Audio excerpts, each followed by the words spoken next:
الحمد لله نحمده ونستعينه ونستغفره ونؤمن به ونتوكل عليه ونعوذ بالله من شرور أنفسنا ومن سيئات أعمالنا من يهده الله فلا مضل له ومن يضلله فلا هادي له ونشهد أن لا إله إلا الله وحده لا شريك له ونشهد أن سيدنا وشفيعنا ومولانا محمدا عبده ورسوله أما بعد فقد قال الله تبارك وتعالى في كلامه المجيد والفرقان الحميد أعوذ بالله من الشيطان الرجيم بسم الله الرحمن الرحيم قد أفلح المؤمنون الذين هم في صلاتهم خاشعون والذين هم عن اللغو معرضون والذين هم للزكاة فاعلون والذين هم لفروجهم حافظون إلا على أزواجهم أو ما ملكت أيمانهم فإنهم غير ملومين فمن ابتغى وراء ذلك فأولئك هم العادون والذين هم لأماناتهم وعهدهم راعون والذين هم على صلواتهم يحافظون أولئك هم الوارثون الذين يرثون الفردوس هم فيها خالدون. وقال تعالى في شان حبيبه مخبرا وآمرا إن الله وملائكته يصلون على النبي يا أيها الذين آمنوا صلوا عليه وسلموا تسليما. اللهم صل على سيدنا ومولانا محمد وعلى آل سيدنا ومولانا محمد وبارك وسلم. الصلاة والسلام عليك يا رسول الله وعلى آلك وأصحابك يا حبيب الله.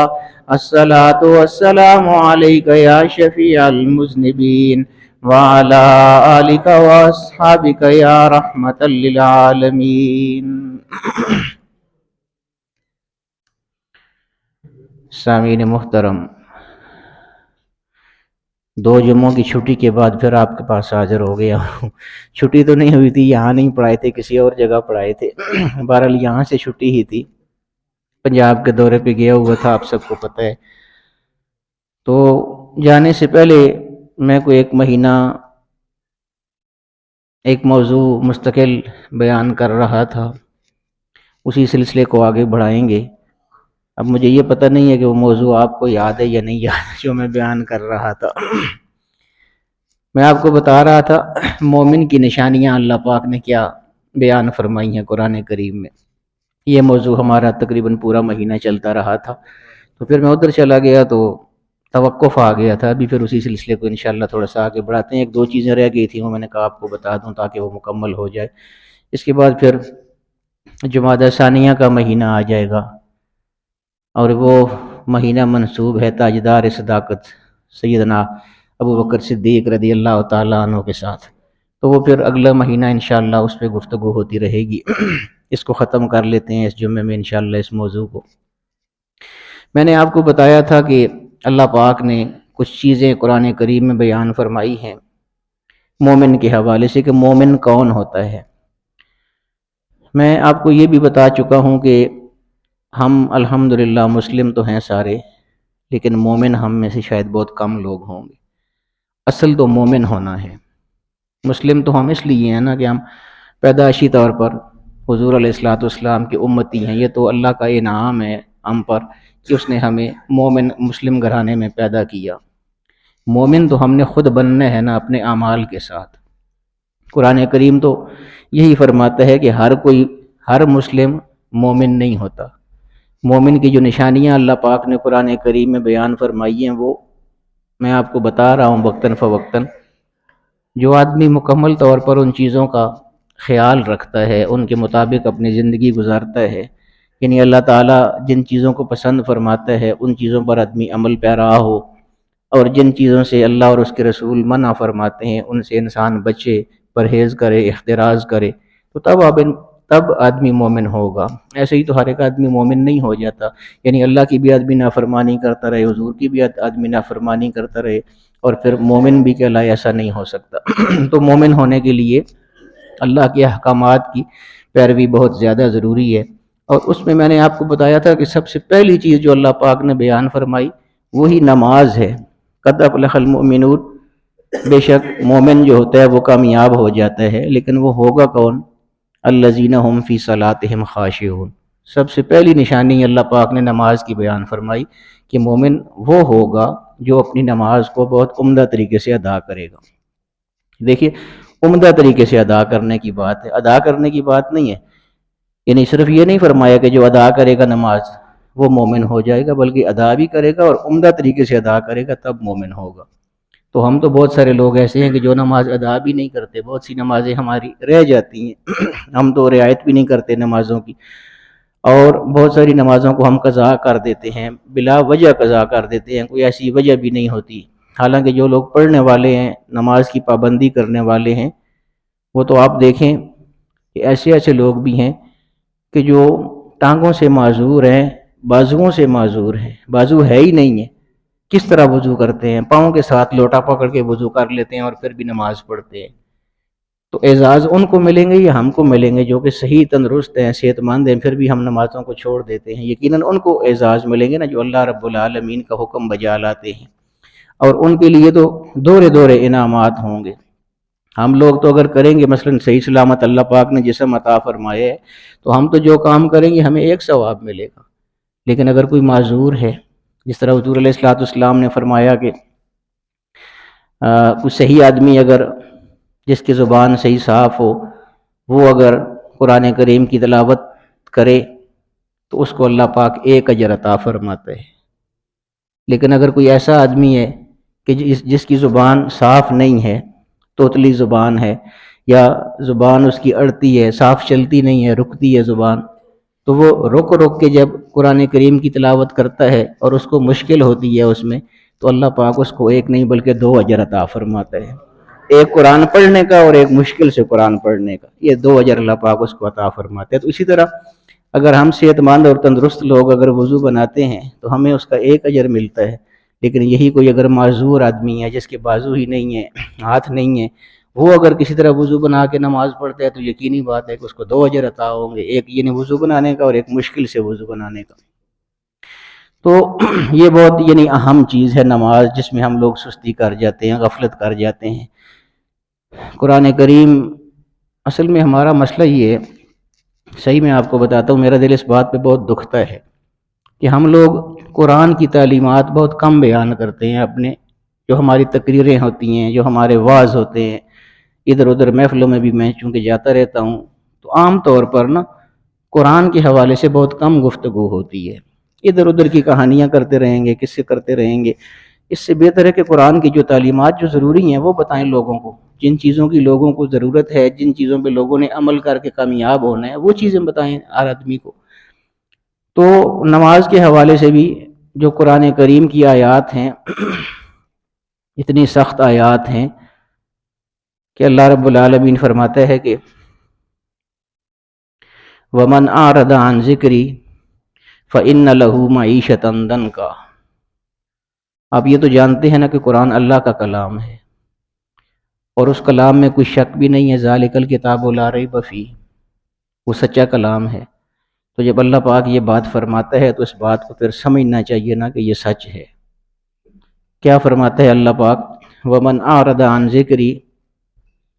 جو میرے ذکر سے اعراض کرے گا، میری عبادات سے اعراض کرے گا، میرے احکامات سے اعراض کرے گا، یعنی ان سے دور ہوگا، فَإِنَّ لَهُ مَعِيشَةً ضَنْكًا، تو میں معاشی طور پر اس کی کمر توڑ کے رکھ دوں گا، یعنی رزق اس کا کم کر دوں گا۔ یہ اللہ پاک فرما رہا ہے۔ ہمارے پاس لوگ آتے ہیں نا تعویذ کے لیے، میں بار بار آپ کو اس لیے یہ چیزیں بتاتا ہوں کہ ہمارے پاس جتنے لوگ آتے ہیں وہ یہ شکایت کرتے ہیں کہ ہمارے رزق میں برکت نہیں ہے۔ تو برکت کیسے ہوگی جب اللہ کے حکم سے ہم نافرمانی کریں گے؟ اللہ بار بار ہم کو ایک چیز بتا رہا ہے، پھر بھی ہم اگر اس کے مخالف چلیں گے تو رزق میں کمی کیسے نہیں ہوگی؟ اللہ پاک نے خود قرآن میں فرمایا ہے نا کہ جو میرے ذکر سے اعراض کرے گا، نماز سے اعراض کرے گا، کوئی بھی ذکر اللہ تعالیٰ کا، نماز ہے، قرآن کی تلاوت ہے، جو بھی احکامات ہے، جو بھی تعلیمات ہیں، ان سے اگر کوئی اعراض کرے گا، دور رہے گا، فَإِنَّ لَهُ مَعِيشَةً ضَنْكًا، تو میں معاشی طور پر اس کی کمر توڑ کے رکھ دوں گا۔ یہ تو دنیاوی ہوا نا، دنیا میں یہ تکلیف ہوگی اس آدمی کو، وَنَحْشُرُهُ يَوْمَ الْقِيَامَةِ أَعْمَى، اور میں اس کو قیامت کے دن اندھا کر کے اٹھاؤں گا لوگوں کے سامنے۔ یہ اس کو سزا ہوگی اس بات کی کہ اس نے میری آیات کو کیوں نہیں پڑھا، جو میں نے نازل کی تھیں، جو میں نے بیان فرمائی ہیں قرآن کریم میں، اور جو میں نے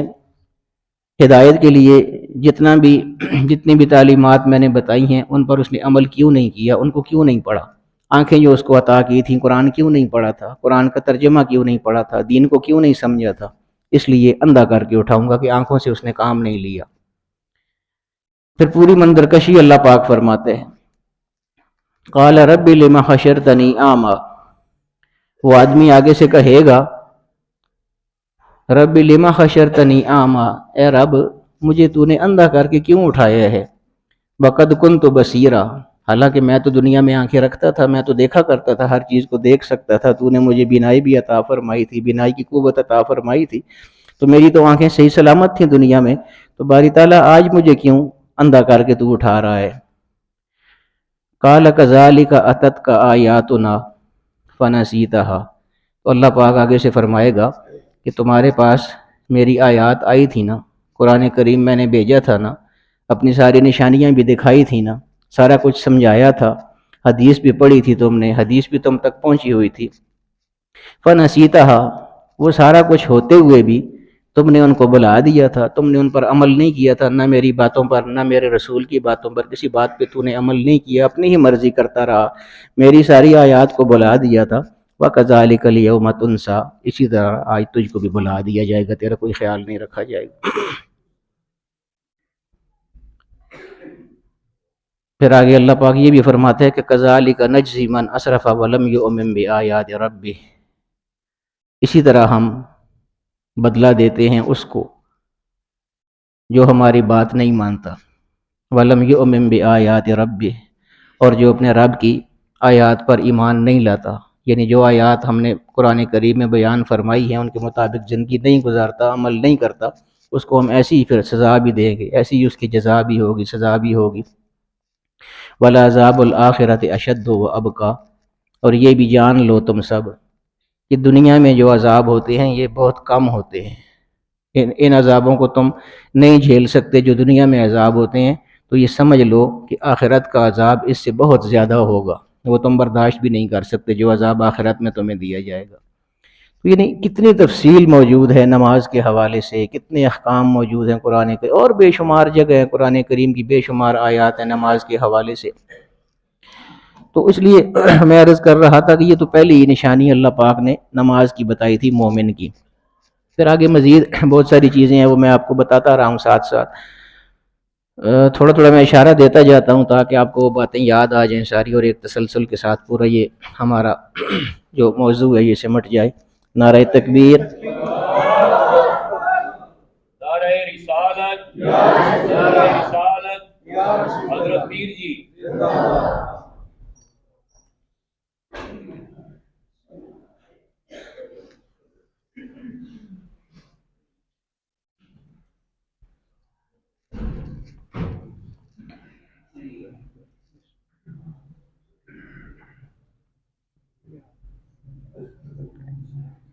تو یہ ہے کہ پہلی یہ ہے کہ الذین هم فی صلاتہم خاشعون، دوسری پھر آگے والذین هم عن اللغو، تو بہت آنکھوں نے بہت اونچا ہو گیا ہے، آہستہ کرو تھوڑا، پھر اس وجہ آواز نہیں آندی۔ والذین هم علی صلاتہم یحافظون، والذین هم علی صلواتہم یحافظون، الذین هم فی صلاتہم خاشعون والذین هم عن اللغو معرضون، اور جو لغو کاموں سے، لغو باتوں سے بچنے کی کوشش کرے گا وہ مومن ہوگا۔ اب اس میں بھی ہم اگر دیکھیں تو ہمارا معاشرہ بہت زبوں حالی کا شکار ہے، کچھ جو پڑھے لکھے لوگ ہیں وہ تو کچھ نہ کچھ خیال کر لیتے ہیں، لیکن جو علمی طور پہ تھوڑا علم کم رکھنے والے لوگ ہیں، ہمارا معاشرہ بہت سارے ایسے لوگ ہیں جو علمی حوالے سے تھوڑے کمزور ہوتے ہیں، وہ بہت زیادہ بعض دفعہ جہالت کی باتیں کر جاتے ہیں، خاص طور پر جب ہم گالیاں دیتے ہیں ایک دوسرے کو۔ بعض لوگوں کو عادت ہوتی ہے نا گالی دینے کی، ماحول کی بات ہوتی ہے، جس ماحول میں آدمی رہتا ہے جو کچھ دیکھتا ہے وہی آدمی پھر اس کے ذہن میں وہ چیزیں پکی ہوتی جاتی ہیں۔ اس لیے ہمیشہ کہتے ہیں کہ بچوں کے سامنے کبھی گالی گلوچ مت کریں، کیونکہ بچے جو کچھ آپ کو دیکھتے ہیں کرتا ہوا وہی ان کے ذہن میں بیٹھتا ہے۔ اس لیے ویسے اگر آپ کو گالی گلوچ کی عادت ہو بھی تو کوشش کریں کہ اپنے بچوں کے سامنے یا اور کوئی اور بچے ہیں ان کے سامنے گالی گلوچ کا استعمال مت کریں۔ ویسے تو ویسے ہی منع ہے گالی گلوچ کا استعمال، والذین هم عن اللغو معرضون کا مطلب ہی یہ ہے کہ زبان کو گندا استعمال نہیں کرنا، زبان پر کوئی گندا لفظ نہیں لے کے آنا۔ وجہ کیا ہے کہ یہی تو وہ زبان ہے جس سے ہم اللہ کا بھی نام لیتے ہیں اور اللہ کے رسول کا بھی نام لیتے ہیں۔ تو برے کام ہوں، بری باتیں ہوں، یہ سب ان سے اعراض کرنا ہے مومن آدمی نے۔ یہ مومن کی نشانیاں جو بتائی جا رہی ہیں۔ والذین هم للزکاۃ فاعلون، زکوٰۃ کا معنی پاکیزگی، پاک کرنا۔ تو جو بھی کام کریں وہ ایسے کریں کہ وہ آپ کو پاک کرنے والے کام ہوں۔ والذین هم لفروجہم حافظون، اور اسی طرح بدکاری اور برے کاموں سے آپ نے بچنا ہے۔ الا علی ازواجہم، اللہ پاک نے صرف 2 راستے بتائے ہیں صحیح طریقے سے اپنی خواہش پوری کرنے کے۔ الا علی ازواجہم، یا تو اپنی بیویاں ہوں ان کے ساتھ آپ تعلق قائم کر سکتے ہیں، او ما ملکت ایمانہم، یا پھر لونڈیاں یا باندیاں جو پرانے زمانے میں جنگوں میں ہوتا تھا، مال غنیمت میں جو خواتین مل جاتی تھیں ان کے ساتھ جائز تھا، چونکہ وہ غلام کی شکل میں ہوتی تھیں تو وہ خرید کردہ بھی ہوتی تھیں بعض، تو ان کے ساتھ جائز تھا۔ لیکن آج کل کے دور میں تو وہ نہیں ہے نا، جہاد ہی نہیں ہے، اس طرح کی جنگیں ہی نہیں ہیں۔ لیکن آج کل کے دور میں صرف خواتین جو اپنی اہلیہ ہیں، آپ کی زوجہ ہیں، ازواج ہیں، ان کے ساتھ یہ تعلق قائم کرنا جائز ہے۔ تو 2 چیزیں اللہ پاک نے بیان فرمائی، ایک ازواج اور ایک آپ کی باندیاں یا لونڈیاں جو ہوتی ہیں۔ فَإِنَّهُمْ غَيْرُ مَلُومِينَ، اللہ پاک فرماتا ہے کہ ان کے پاس اگر آؤ گے، ان 2 یعنی صنفیں جو بیان کی ہیں، ان کے پاس آؤ گے تو غیر ملومین، کوئی ملامت نہیں ہے، آ سکتے ہو۔ ان کے علاوہ ازواج بیویاں اور لونڈیاں، ان کے علاوہ اگر کسی اور طریقے سے، کسی بھی طریقے سے اگر اپنی نفسانی خواہش کو پورا کرو گے، فمن ابتغى وراء ذلك، جو ان 2 چیزوں سے آگے بڑھے گا، فاولئک هم العادون، تو وہ حد سے بڑھنے والوں میں سے ہو جائے گا، اور وہ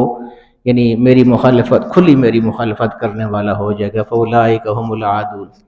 پھر آگے اللہ پاک فرماتا ہے کہ والذین هم لاماناتهم وعهدهم راعون،